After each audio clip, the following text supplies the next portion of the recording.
On a raconté l'histoire de Papa Benson Idahosa. À l'époque, il y avait, je pense, c'était le cortège de Ibrahim Badamasi Babangida, qui était un président nigérian, je pense bien. Son cortège était en train de venir à vive allure.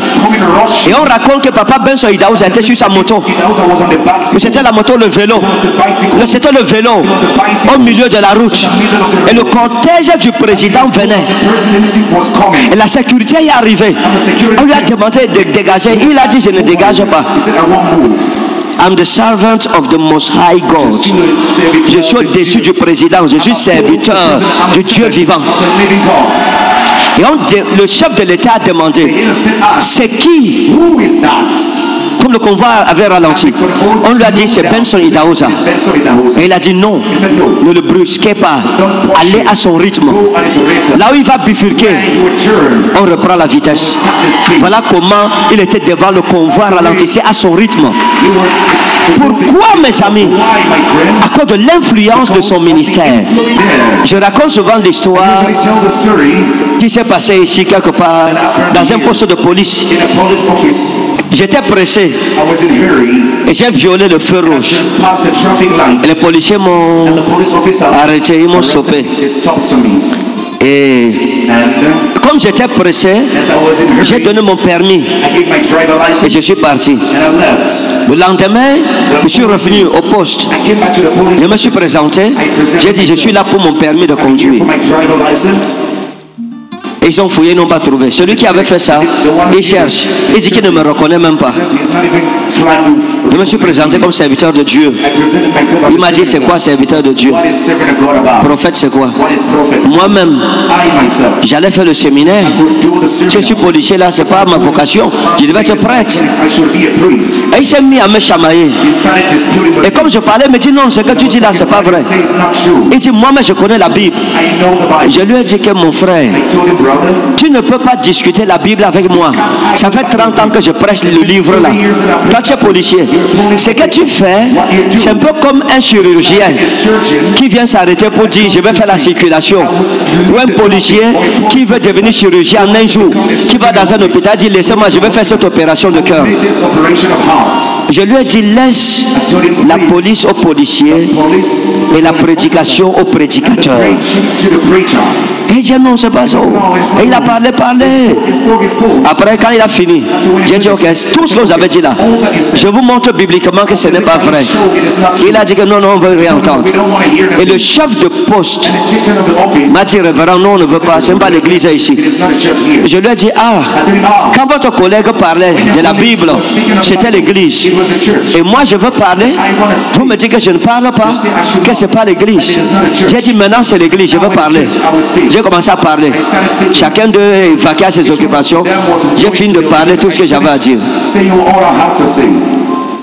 Et quand je partais, j'ai écrit mon numéro sur une feuille. J'ai donné au policier qui m'avait manqué de respect. Je lui ai dit tenez ça. Il m'a dit c'est quoi? Je lui ai dit c'est mon numéro. Il m'a dit que j'ai pas besoin de ça. Je lui ai dit tenez, prenez quand même. Il m'a demandé pourquoi. Je lui ai dit qu'avant que le soleil ne se couche aujourd'hui, vous m'appellerez. J'aurai besoin de ce numéro. Afin que vous sachiez qu'il y a des prophètes au Cameroun. Et je suis parti. Le soir vers 17h, mon téléphone sonne. C'est un numéro qui n'est pas enregistré. Et je décroche. Bonjour mon père. C'est qui? Non, c'est moi le policier avec qui vous avez eu la prise de bec tout à l'heure. Il y a quoi? Pardon mon père. Priez pour moi. Juste après vous, il y a un camion qui est venu, qui a brûlé le feu rouge, qui a violé le feu rouge. Je les ai arrêtés. Et le chauffeur n'a pas voulu obtempérer. J'ai pris le dossier de la voiture. On s'est bagarré avec le chauffeur. Et le dossier est tombé. Quand on a fini la bagarre, j'ai regardé le dossier. Il n'y avait plus de dossier. Le dossier avait disparu. Maintenant, l'affaire est partie devant. On m'a dit que comme la voiture n'a plus de dossier, c'est moi le dossier de la voiture jusqu'à Douala. Je dois escorter la voiture à Douala. Et je risque de perdre mes galons. Parce que c'est quelqu'un qui connaît les...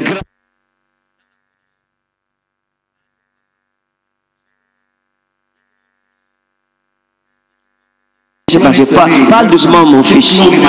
Parle, fils. Il a dit, oui, papa. Donc je disais que voilà ce qui se passait. Et je lui ai dit que, parce que tu m'appelles papa maintenant, et parce que tu reconnais ma paternité sur toi, et que tu reconnais que je suis un prophète de Dieu vivant, ainsi parle l'Éternel, tu iras, tu reviendras, aucune charge ne sera retenue contre toi, et en rentrant te donnera beaucoup d'argent. Et il en a été ainsi, et il a cru que j'étais un prophète de Dieu vivant. Que nul ne méprise ta jeunesse. C'était une leçon de vie, une leçon d'humilité, et il a appris ce jour qu'il y a des hommes de Dieu au Cameroun. Que nul ne méprise ta jeunesse. Que Dieu nous rende grands dans cette nation. Que le mépris s'arrête. Un jour, j'ai eu un petit problème. À l'époque, je n'étais même pas encore, je n'ai pas commencé le ministère. Il était encore aux assemblées de Dieu. Et on m'a arrêté pour une histoire banale où je ne connaissais rien. On allait me mettre en cellule pour la première fois de ma vie. J'étais pasteur. On m'a mis en cellule. Et quelques temps après, le téléphone a sonné dans le bureau du commissaire, du divisionnaire. C'était la présidence de la République qui a appelé. Le divisionnaire a fui. Il est parti. Il a laissé son adjoint. Son adjoint qui veut me chercher en cellule, il m'amène dans le bureau. Il commence à s'excuser au nom du divisionnaire. Excusez-nous, etc. Pourquoi, mes amis? Parce que je priais pour quelqu'un là-bas. Parce qu'il y avait quelqu'un là-bas qui m'appelle papa. Ton ministère doit avoir de l'influence. Tu dois prier que Dieu te oigne, que Dieu te donne des capacités spirituelles puissantes qui vont influencer toutes les couches sociales et qui vont attirer des Nicodèmes. Sinon, Nicodème ne serait pas venu vers Jésus s'il n'avait pas vu quelque chose de grand en Jésus. Les gens ne peuvent pas te suivre si tu es faible. Ton ministère doit commencer à produire des choses qui vont faire parler de Jésus. Des choses qu'on va raconter. Et ces choses vont attirer des Nicodèmes. Et les Nicodèmes seront la force de ton ministère. Mais ne méprise, que nul ne méprise ta jeunesse. Que nul ne méprise ta jeunesse. Quand j'étais au séminaire de théologie, il y avait un pasteur. C'était le plus vieux pasteur de l'école biblique. Il n'avait pas fréquenté. Donc son français était cacophonique. Je me souviens un jour, tout le monde se moquait de lui à l'école. On lui disait que mon ami, tu as plus de 70 ans. Dieu vous appelle, vous résistez. Tu vas servir Dieu combien d'années? Peut-être tu as encore 6 mois de vie. D'après l'école, là, tu vas seulement servir 6 mois, là, tu meurs. Les gens le dérangeaient. Un jour, il devait prêcher. C'était un cours d'homilétique qu'on faisait. Herméneutique et homilétique. De la pratique. Et il était le dernier.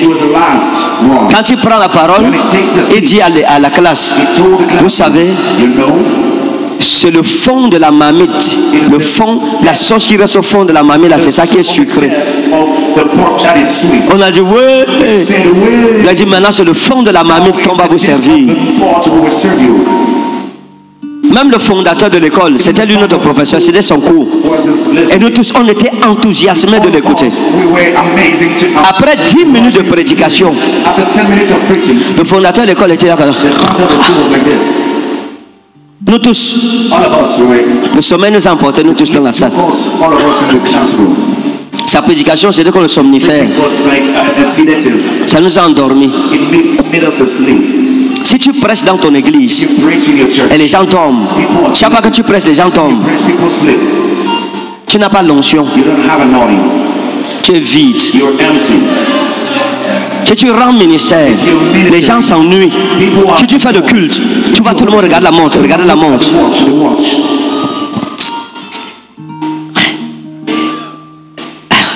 Soit tu fermes d'abord, tu peux encore chercher Dieu, ou tu vas en retraite. Ça veut dire que la chose là n'est pas en toi, ce n'est pas dedans, tu n'as pas ça.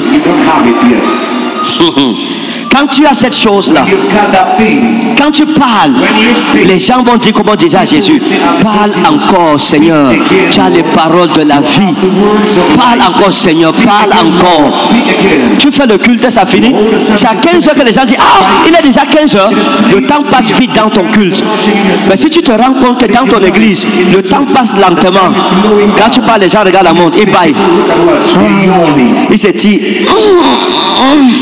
They're relaxing themselves. Regarde la montre. They look at the watch, the time. Mon ami, tu n'as pas la grâce. You don't have grace. Il n'y a pas l'onction. There's no anointing. Donc ce papa, il m'a appelé un jour. Il m'a dit Ferdinand viens. Pasteur Ferdinand viens. Et il m'a dit ceci. Je vais te donner un conseil.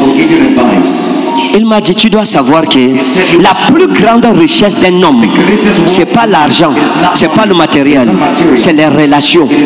Quand tu vas sortir d'ici, cherche les relations. Je n'ai pas oublié ça jusqu'à aujourd'hui.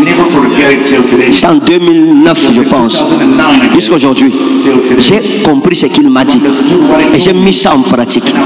Vous ne pouvez pas être un homme de Dieu, influent dans votre génération, si vous ne priez pas pour des Nicodèmes, des autorités.